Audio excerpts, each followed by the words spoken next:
휴일 동안에도 국회 정상화를 위한 여야의 원구성 협상은 좀처럼 진전이 없었습니다. 오히려 서해 공무원 피격 사건 등 각종 사안을 두고도 날선 공방을 주고받았습니다. 정현우 기자의 보도입니다. 법사위원장을 내주는 대신 사법개혁 특위 참여 등 국민의힘이 검수완박, 마무리에 협조할 것을 촉구한 민주당.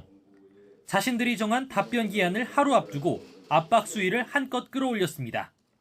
양보안을 수용하지 않는 건 국회를 정상화할 의지가 없다는 것과 마찬가지란 겁니다.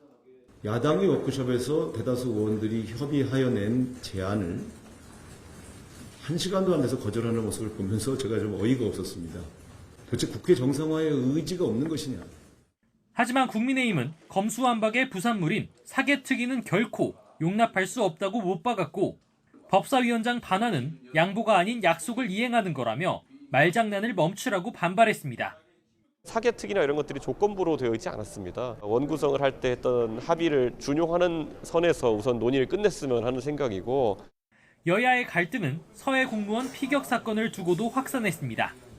국민의힘 진상규명 TF를 이끄는 하태경 의원은 대통령실이 각 부처에 보낸 공문은 대통령 기록물이 아니라 공개 대상이라며 거듭 문재인 청와대를 겨냥했는데, 민주당은 정략적 사실 왜곡을 두고 볼 수 없다며 당내 자체 TF를 띄우고 나섰습니다.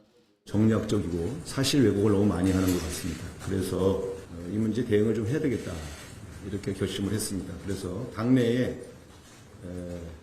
서해 공무원 사건 TF를 만들겠습니다.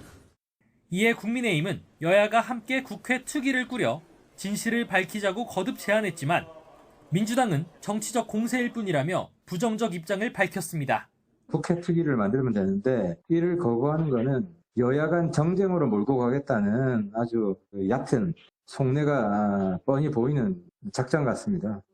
민생 위기 속 국회 공백 사태에 대한 비판 여론은 거세지고 있는데, 여야의 대립은 나날이 격화하는 모습입니다. YTN 정현우입니다.